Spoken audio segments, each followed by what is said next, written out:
Welcome to our NSS Black History Month Community Chat. Our guest today is Superintendent Bo Wright and his father, Ed Wright. Can you both tell our viewers a little about yourself? Mr. Ed Wright, can you go first, please?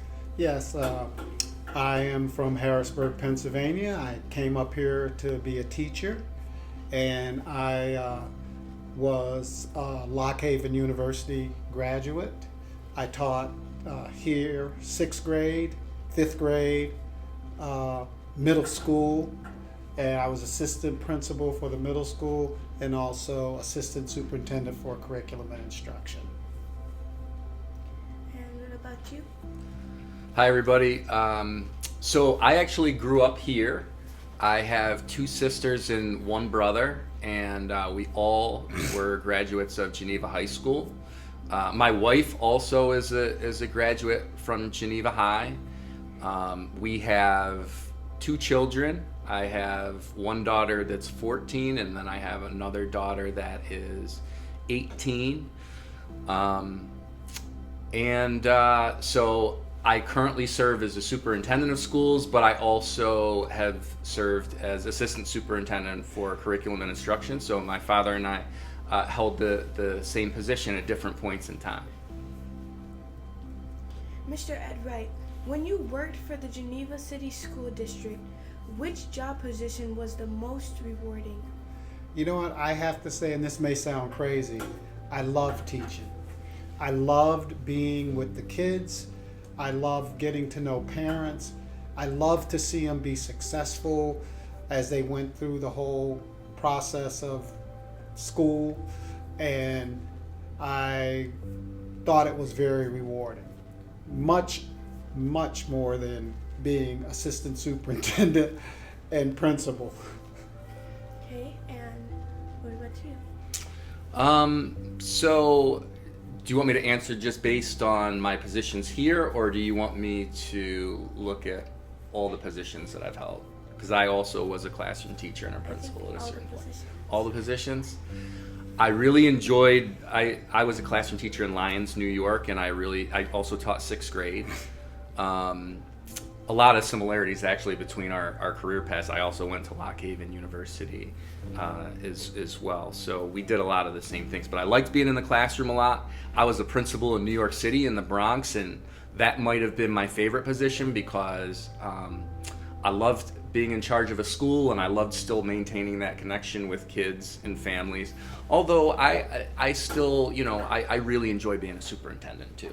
It's nice to be back. It's been a lot of fun. This is the first time that a father and his son held the same job position in our school district.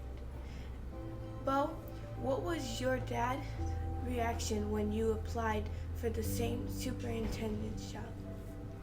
Well, every position that I've ever held before I accepted it, I think we've had a conversation around it. So when I was considering coming back to Geneva, that was a conversation that I first had with my wife, but then the next conversation was with him, and we were both really excited to have this opportunity. Like I said, I feel like it's a special opportunity, and it's been a lot of fun being back. Who were your role models when you were growing up or now as an adult? I would have to say I lived in Roanoke, Virginia for 4 years, and my uncle, I lived with him. He was a paraplegic, and I watched him do so many things that I wouldn't even imagine that you could do in a wheelchair. He drove his own car, he fished, he hunted, he did all kind of things. And when I stayed with him, he made sure that I understood the value and the importance of an education. And that got me going right on the right trajectory to want to be a teacher. So by the time I was in 10th grade, because of all the things that I did with him, I said I'm going to be a teacher. And so I knew in 10th grade that I would go to college to do that. And I didn't change. My parents had the most impact on me as role models. I wanted to be a teacher because of them.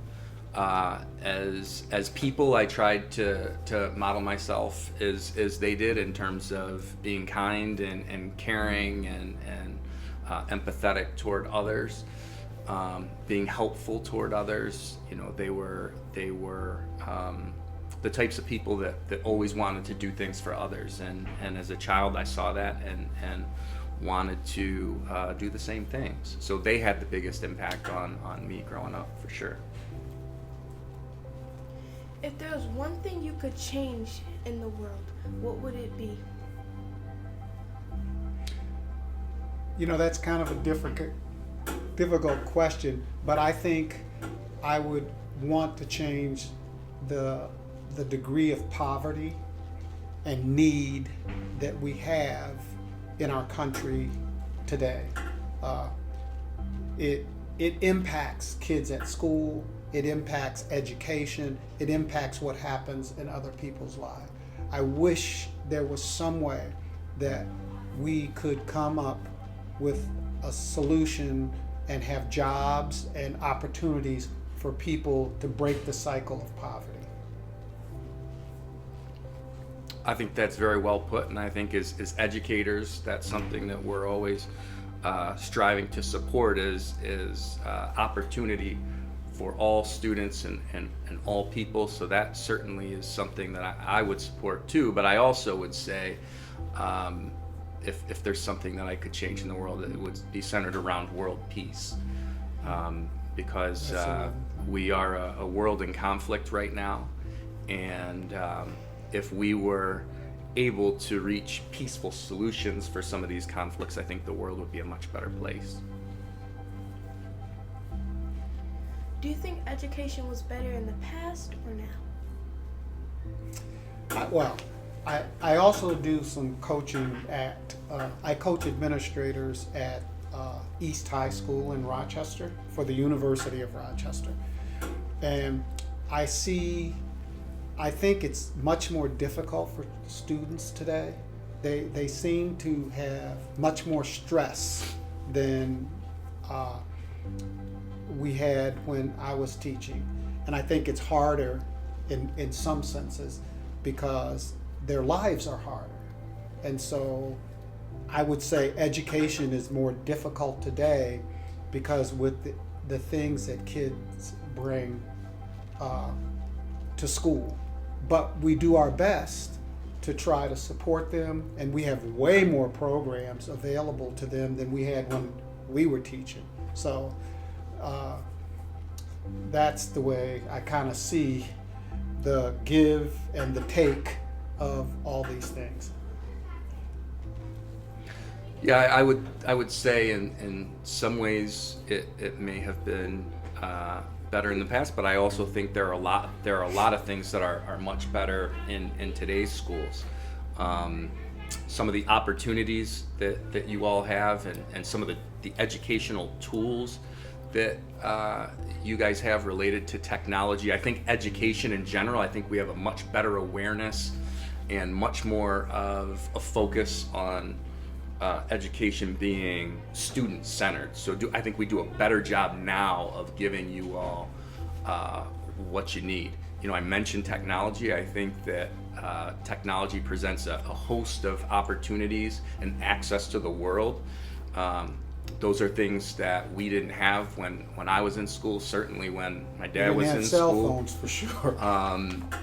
But I also think with those opportunities, sometimes comes a lot of different challenges, especially related to technology, with, you know, things, digital citizenship, and some of the threats that come with technology. Those are the things that we have to manage as time goes on. Last question from one of our teachers here at NSS. Mr. Stone is a big fan of chicken wings and would like to know, would you prefer flats or drums? That's an easy one. Flats for me. Well, I like the drums. I hate to say, I do, because they're juicier and whatever. I'm a drum man. My wife is a flat girl. She likes the flats. So when I go out to buy them, I got to get a dozen, 6 and 6. She won't eat the drums. Well, that's all for today. Bye. Bye.